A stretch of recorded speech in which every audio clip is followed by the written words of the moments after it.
wasn't allowed to go out with the big girls, but on the weekend, while Patty and Jody were getting ready for their big night out, and think big 80s hair, like up to here and out to here, Kathy wasn't doing that. Kathy was, I distinctly remember her in her room on her bed with a gigantic pile of textbooks and studying and highlighting, like Jody said, so she's quite unique.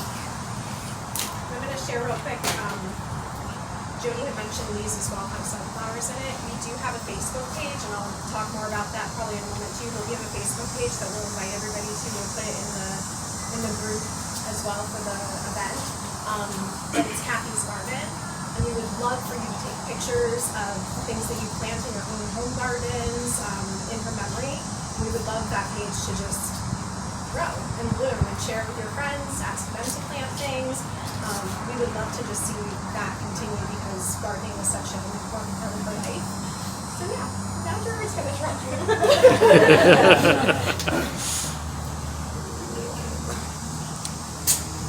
So good afternoon. For those of you that don't know me, I'm Gerard. I was Kathy's oldest son.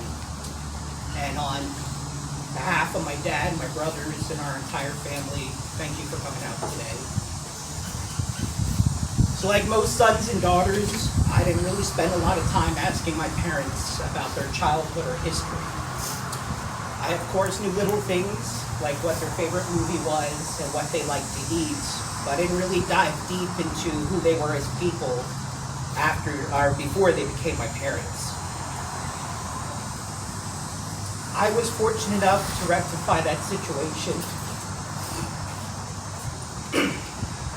a few months before my mother passed.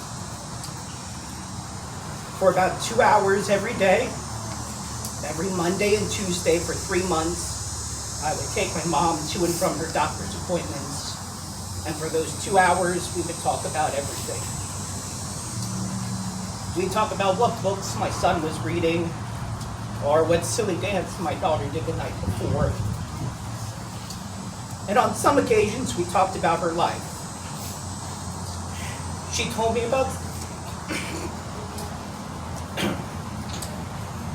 about summer trips sailing with her parents, her sisters, and brother. She reminisced about the time that her sister, my Aunt Patty, got so upset with her that she took her stuffed animal lamb and bit the ear tip off of it. Which is why I didn't see it.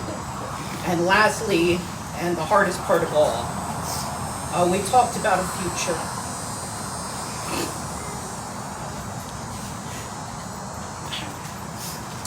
Future she want to be a part of.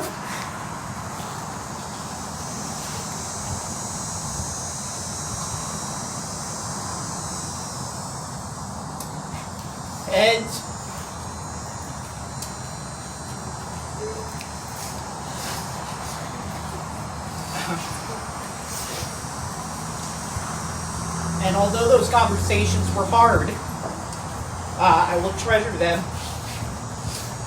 forever. I learned a lot about my mom in those conversations, but I learned some more about her in the past 3 months since she's been gone. Most people know that my mom is a research scientist and later in life, college professor.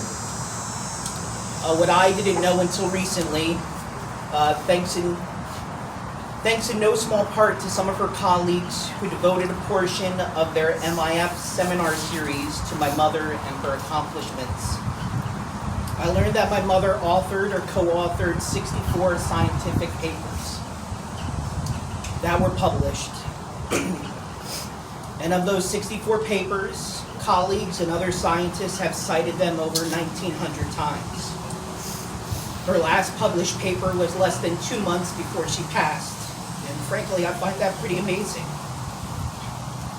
I always assumed my mom was sitting in a lab playing with test tubes or beakers, to be very Frankensteinian or Breaking Bad without the drugs. But if you didn't know my mom was a microbiologist, you needn't look any further than some of the science fair projects that we, her children, were required to do. My mother would never allow my brothers or I to do a science fair project on the average amount of raisins in a box of Raisin Bran. No, we had to do science fair projects like the effects of acid rain on germination growth of sunflower seedlings, which was my 6th grade science fair project, which I placed 4th in districts to probably her dismay. But the hardest thing I had to learn is just how much I really relied on my mother.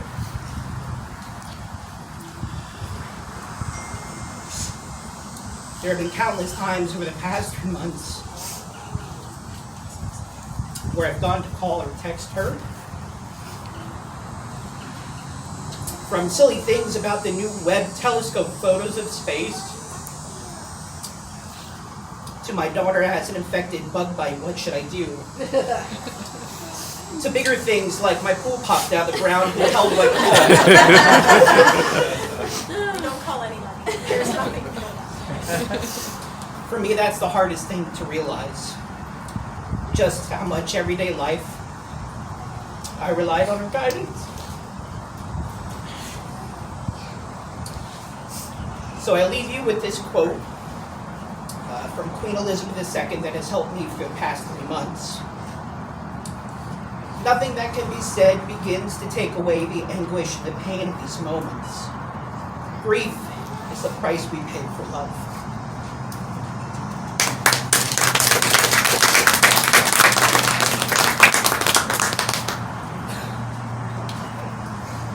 So at this time, if there's anybody else that would like to share anything, you can.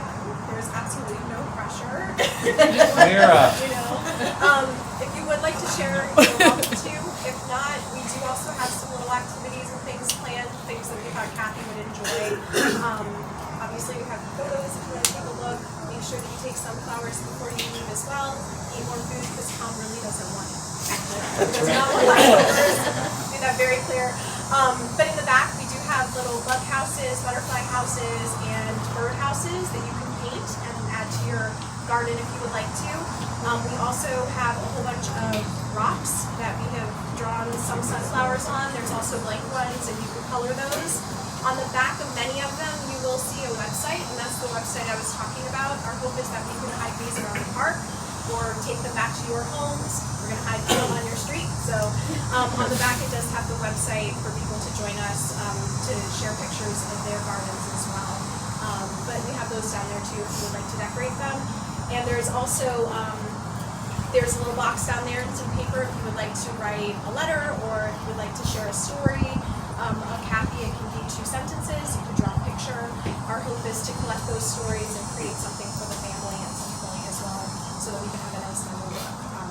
And I also did put a link on our celebration event page too, that you can type up a little story if you'd like to share that as well. So we have lots of little things if you would like to enjoy those. Does anybody want to say anything? I think that does.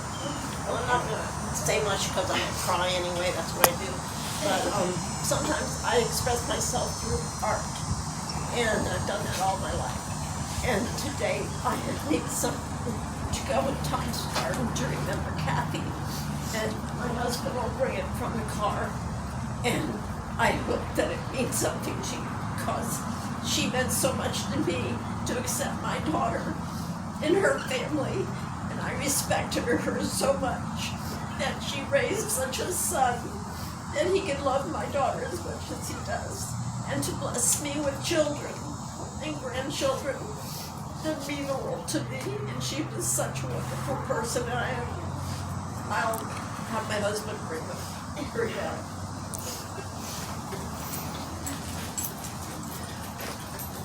Nobody else wants to say anything, please enjoy everybody who's here. And once again, on behalf of all of us, thank you so much for taking time to be here today and for sharing. One thing I do want to share is I looked at thousands of pictures of Kathy over the past couple days, and she really did live an amazingly full life, and a full life made possible because of all of you. So yeah, thank you.